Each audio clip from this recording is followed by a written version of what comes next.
اللهم صل وسلم وبارك على سيدنا محمد وعلى آله وأصحابه أجمعين، واخفض لهما جناح الذل من الرحمة، وقل رب ارحمهما كما ربياني صغيرا. النهاردة هنعمل كنافة الكريم شانتيه بطريقة جميلة جدا إن شاء الله هتعجبكم. زي ما متعودين كل مرة بنعمل حاجة جديدة، فقلت أعمل معاكم كنافة الكريم شانتيه قدام الكاميرا مع بعض. انا جبت نص كيلو كنافة، وجبت نص مج سمنة، طبعا سمنة زبدة سمنة بلدي اللي انت حباها. وبدأت ان انا انزل بنص المج وسبت فيه شوية صغننين خالص، هقول لكم هعمل بيهم ايه. وبدأت ان انا افرك السمنة في الكنافة علشان اخليها تمتزج كلها ببعضها علشان نعمل الكنافة بتاعتنا الجميلة. وهبدأ اخلط الكنافة كلها بالسمنة، لازم اخليها كلها تبقى حاجة واحدة وكلها تتشرب بالسمنة او الزبدة او المادة الدهنية. طبعا انتي تستعملي اللي انتي عايزاه، اللي موجود عندك تستعمليه. فانا جبت النص المج وفضيته وسبت حبة صغيرين، قلت اعمل الكنافة عشان تمتزج بالسمنة بتاعتي. عملتها خالص وامتزجت كلها بالسمنة. ورحت جايبة اخر حبة كانوا في المج، اللي هي السمنة اللي كانت في المج، اخر حبة صغننين في المج. وقلت افردهم بقى في القارب علشان نعمل احسن كنافة واحلى كنافة ان شاء الله هتعجبكم واكون عند حسن ظنكم. هنبدأ بقى نفرد السمنة علشان نحط الكنافة بتاعتكم.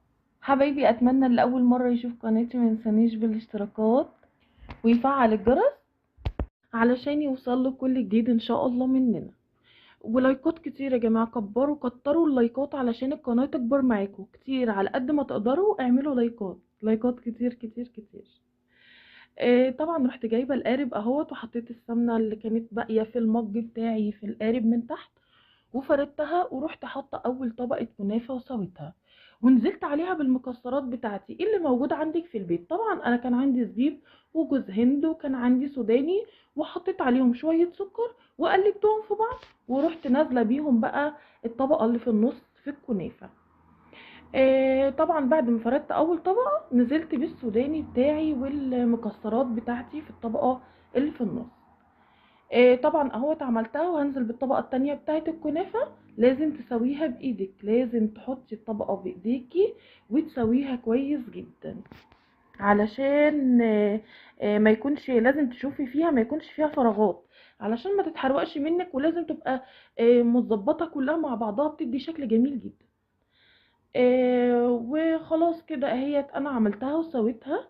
وخلاص كده هروح بقى اللي عايز يحط عليها شوية زبدة، عاوز يحط عليها سمنة بلدي سمنة عادية من فوق يحط. انا طبعا ما بحبش الدهون الكتير، فكده كويس جدا قوي قوي قوي عليا. هاخدها احطها في الفرن وهرجع لكم تاني. رجعنا اهوت بعد ما حطيناها في الفرن، ما شاء الله ما اخدتش وقت وكانت احمرت وجميلة جدا جدا جدا. وجبت الصينية وقلت اقلبها علشان ابدا اكمل التكات بتاعتي بتاعت الكنافه الجميله ان شاء الله. اتمنى ان هي تعجبكم يا حبايبي، وتقولوا لي في كومنتاتكم الجميله اللي انا متعوده عليها. طبعا قلبت الكنافه اهيت في الصينيه، وبدات ان انا انزل خطوه خطوه بقى باللي انا عامله. بعد ما قلبت الكنافه اهي مثلا طلعت قطعه واحده، طبعا عاملاها مش سميكه، عاملاها خفيفه. ليه بقى؟ علشان تبقى مقرمشه. هتقرمش ازاي؟ الشربات. بصي، خلي الشربات يتقل منك شويه على النار. يعني بدل انت عايزه الكنافه تبقى مقرمشه وحلوه وخفيفه، انت مخففاها عشان تبقى حلوه كده، فخلي الشربات يتقل منك على النار. عايزاها تبقى دايبه معاكي ومع في الشربات، خلي الشربات خفيف، ما تسيبوهوش يستوي قوي. يعني ما تسووش قوي على النار، هتلاقي الكنافه تبقى سايحه معاكي وحلوه. طبعا وهي مقرمشه، انا حابه ان انا اعملها النهارده وهي مقرمشه، بتبقى جميله خالص. وطبعا سبتها تبرد، ما ينفعش ان انت تحطي كريم شانتيه، كان عندي كريم شانتيه فقلت اسيبها تبرد شويه وانزل بالكريم شانتيه. دي شوكولاته، الشوكولاته دي كانت بجنيه، يعني مش غاليه.